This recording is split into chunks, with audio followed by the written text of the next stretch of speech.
पाकिस्तान के रक्षा मंत्री ख्वाजा आसिफ ने एक बड़ा दावा ठोक दिया है। आसिफ के मुताबिक 2025 में ऑपरेशन सिंदूर के दौरान JF-17 थंडर फाइटर जेट की परफॉर्मेंस इतनी शानदार रही कि अब इसके निर्यात ऑर्डर रिकॉर्ड स्तर पर पहुंच गए हैं। यही नहीं, पड़ोसी देश की रक्षा मंत्री ने यह भी दावा कर दिया कि अगर ऐसा ही ट्रेंड रहा तो इस्लामाबाद को IMF के लोन की जरूरत नहीं रह जाएगी। हिंदुस्तान टाइम्स की रिपोर्ट के मुताबिक आसिफ ने पाकिस्तानी चैनल जियो न्यूज को दिए इंटरव्यू में कहा, हमारे विमानों का असली टेस्ट हो चुका है।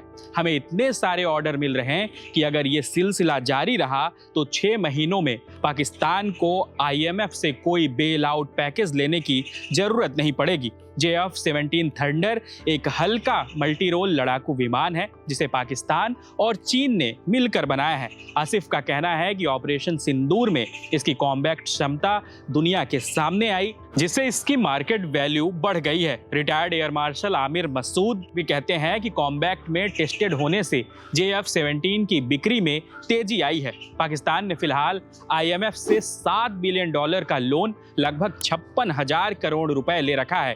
ये 2023 में मिले $3 बिलियन, लगभग 24,000 करोड़ रुपए की शॉर्ट टर्म मदद के बाद लिया गया था। ये पाकिस्तान का 24वां IMF प्रोग्राम है जो देश को सोवर्जियन डिफॉल्ट से बचाने में मदद कर रहा है। लेकिन आसिफ दावा कर रहे हैं कि JF-17 की बिक्री से मिलने वाली कमाई से आर्थिक हालात सुधरेंगे। बता दें, हाल के महीनों में पाकिस्तान ने कई देशों के साथ डिफेंस डील की है। सऊदी अरब के साथ $2 बिलियन, करीब 16,000 करोड़ रुपए के लोन को JF-17 जेट्स की डील में बदलने की बात चल रही है। बांग्लादेश के साथ भी इस विमान की खरीद पर चर्चा है। वहीं सबसे बड़ी डील लीबिया के पूर्वी सरकार लिबियन नेशनल आर्मी के साथ हुई, जिसमें JF-17 फाइटर जेट्स और ट्रेनिंग एयरक्राफ्ट शामिल हैं। ये डील $4 बिलियन, 32,000 करोड़ रुपए से ज्यादा की है और पाकिस्तान का अब तक का सबसे बड़ा हथियार निर्यात समझा जा रहा है। हालांकि भारत ने ऑपरेशन सिंदूर के दौरान पाकिस्तान के दावे को खारिज किया है।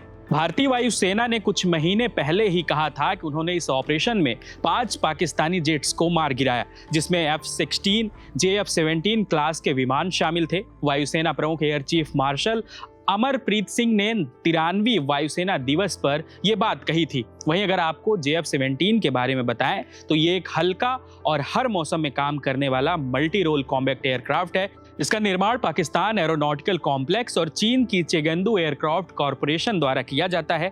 JF-17 का निर्माण 1990 के दशक में बीजिंग और इस्लामाबाद के बीच हुए एक समझौते के तहत किया गया था। दोनों देशों ने 2000 के दशक की शुरुआत में पाकिस्तान के पंजाब प्रांत में स्थित कामरा स्थित PAC संयंत्र में संयुक्त उत्पादन शुरू किया, जो इस्लामाबाद में मात्र 80 किलोमीटर की दूरी पर है। अल जजीरा की एक रिपोर्ट के मुताबिक उत्पादन दोनों देशों के बीच विभाजित है, जिसमें 58% पाकिस्तान में और 42% चीन में होता है।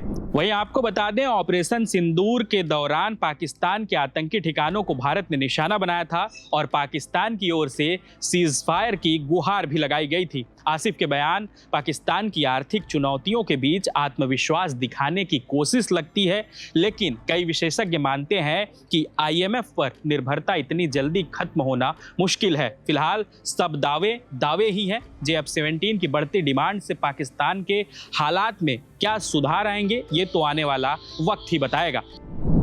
बहरहाल, अगर ये खबर आपको अच्छी लगी तो हमें कमेंट बॉक्स में जरूर बताएं। इस वीडियो को हमारे साथी अरुण रिकॉर्ड कर रहे हैं। मैं सौरभ हूं और आप देखते रहिए JHS न्यूज़।